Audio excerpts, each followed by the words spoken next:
This is my audience.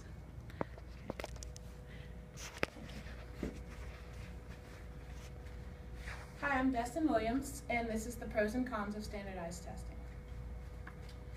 One of the biggest controversies today is the idea of standardized testing in American education. After 2002's No Child Left Behind Act, mandated annual testing in all 50 states was passed, and testing took over education and either negatively or positively impacted many American lives. According to an article published by the Center of Public Education, testing has provoked a spate of articles and books passionately defending and opposing assessment and its effects on teaching and learning. Many of you may have different opinions on the topic. However, it is beneficial for everyone to be aware of various attitudes. Let's start with positives and using standardized testing. Today I would like to inform you of each side of the controversy as well as suggested options of a solution. As a high school senior, I have spent many years learning under the No Child Left Behind Act and have taken as many standardized tests as you can imagine. Also, I have done my research on the No Child Left Behind Act and educated myself on why the act was approved as well as effects on education in general. Their main responsibility is to hold schools and teachers accountable.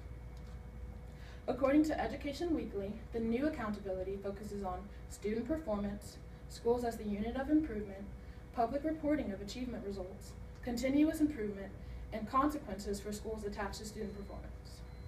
Also, standardized tests allow for students that go to various schools, regions, and even states to be compared, which allows for easy collection and analysis of test score statistics. Lastly, standardized tests are in place to make sure assessment is fair for all students, including ones with disabilities, minorities, and things like that. Though many defend the actions of the No Child Left Behind Act, many people feel that standardized testing is not the way to educate students. They believe that they cause education to lose its meaning. For example, they measure memorization instead of understanding. They measure the way people test instead of the way people understand. Also, they don't account for external factors. For example, if someone gets in a really big fight with their family the morning before a test, it may affect the way they perform. According to Washington Post, some of the biggies that schools fail to teach include critical thinking, resilience, motivation, persistence, curiosity, endurance, reliability, enthusiasm, empathy, and self-awareness. Secondly, students have found the new form of education uninteresting and slightly boring. Teachers tend to teach to the test instead of giving students a creative and interesting way to learn and make sure they understand it instead of understanding the answers on the test. It causes a narrow curriculum and test score pressure, so instead of students wanting to learn, they want to be able to get a good score on the test. According to NPR Education, they asked a very significant question in one of their articles. What would the nation do to monitor learning and ensure equity and accountability if states didn't have to test every child every year?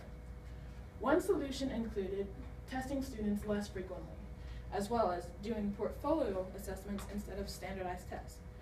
These include allowing students to test themselves, like doing an experiment, even writing a play, doing a presentation of research, and stuff like that. This allows students to show what they can do instead of showing what they can memorize.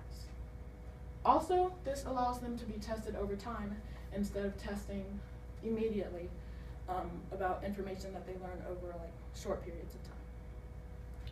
In conclusion, today we explored both arguments of this controversial debate, as well as found a couple alternatives to standardized testing. We have now learned how different people feel about the use of standardized tests, whether they oppose or approve of it.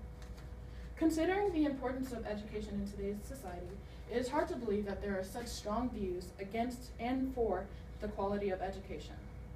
This controversy has now been going on for 14 years, but many have been unaware of its existence, aside from their opinion on the topic. Awareness may not solve the problem, but it does give the audience a broader view of an important issue in America. Thank you.